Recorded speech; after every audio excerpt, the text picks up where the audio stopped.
ऐसे लोगों को प्रेम संबंधों में धोखा अवश्य मिलता है। आज नहीं तो कल, परंतु प्रेम में धोखा अवश्य मिलता है। जी हाँ दोस्तों, नमस्कार। सभी को राधे राधे, जय श्री कृष्णा। स्वागत है आपका अपने ही एस्ट्रो ब्रेकिंग यूट्यूब चैनल पर।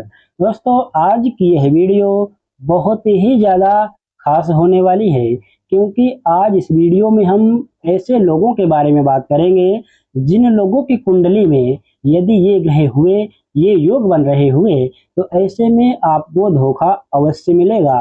क्योंकि कहा गया है कि हर एक इंसान की किस्मत में प्रेम नहीं होता, कुछ लोगों की किस्मत में धोखा भी होता है। इसलिए यदि आपके कुंडली में ये योग बन रहे हैं तो आपको धोखा अवश्य मिलेगा। दोस्तों, यह योग ऐसे योग होते हैं, यदि आपके कुंडली में हुए तो आपको बेहद सावधान रहना चाहिए। क्योंकि ये योग बने तो आप कभी भी, आपको आपका पार्टनर कभी भी आपको धोखा दे सकता है, कभी भी आपका पार्टनर आपसे दूर जा सकता है। इसलिए आपकी कुंडली में ये योग हुए तो आपको विशेष सावधान रहना चाहिए। आइए मैं आपको योगों के बारे में बताता हूँ। आपको अपने कुंडली में योग ये देखना चाहिए। यदि आप अपने कुंडली में योग नहीं देख पा रहे हैं, आप नहीं समझ पा रहे हैं और आप अपनी कुंडली का विश्लेषण हमसे कराना चाह रहे हैं, तो आप कमेंट में डेट ऑफ बर्थ दे सकते हैं। मैं आपको वहां रिप्लाई जरूर दूंगा। दोस्तों, आइए अब हम बात करते हैं उन योगों के बारे में। परंतु उससे पहले आपसे निवेदन है, यदि आप इसी प्रकार ज्योतिष से संबंधित ज्ञानवर्धक वीडियो प्राप्त करना चाहते हैं तो आप इस चैनल को सब्सक्राइब अवश्य कर लें, जिससे आपको इसी प्रकार ज्योतिष से रिलेटेड वीडियो प्राप्त होती रहे। दोस्तों, आइए प्रारंभ करते हैं सबसे पहले सूत्र के बारे में। दोस्तों, पहला सूत्र है सप्तम भाव पर, यानी कि सप्तम भाव से रिलेटेड है। इसलिए सप्तम भाव पर यदि शनि राहु का प्रभाव हो, शनि राहु वहां पर बैठे हो या फिर शनि राहु की दृष्टि जा रही हो, तो ऐसे में प्रेम संबंधों में धोखा अवश्य मिलता है।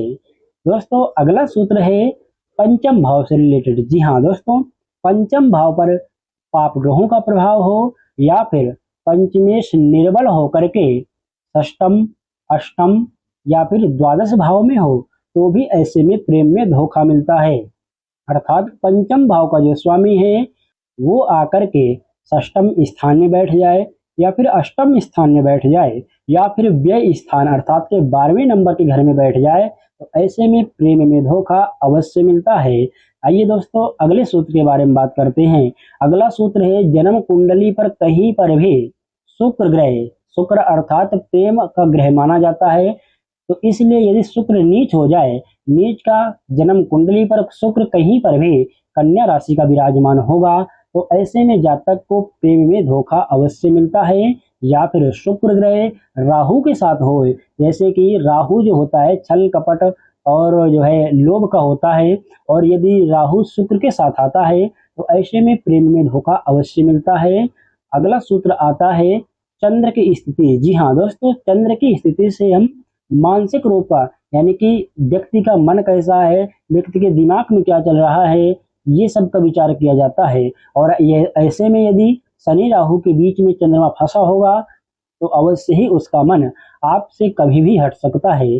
अगला सूत्र के बारे में बात करते हैं। दोस्तों, अगला सूत्र सबसे खास सूत्र होने वाला है। यदि आपके जन्म कुंडली में ये सूत्र हुआ तो आपको अवश्य ही धोखा मिलना ही मिलना है।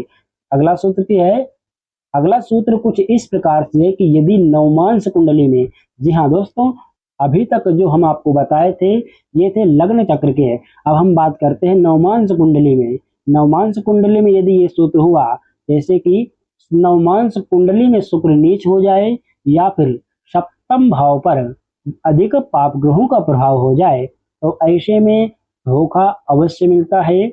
या फिर शादी से पहले मिलेगा या फिर शादी के बाद मिलेगा, परंतु धोखा अवश्य मिलेगा। दोस्तों, ये कुछ प्रमुख सूत्र थे जो मैंने आपको इस वीडियो के माध्यम से बताया, और इसी प्रकार की आगे जानकारी प्राप्त करने के लिए और अपने कुंडली का विश्लेषण करने के लिए आप चाहें तो कमेंट में दे सकते हैं। और इसी प्रकार की जानकारी प्राप्त करने के लिए चैनल को सब्सक्राइब अवश्य कर लें। धन्यवाद।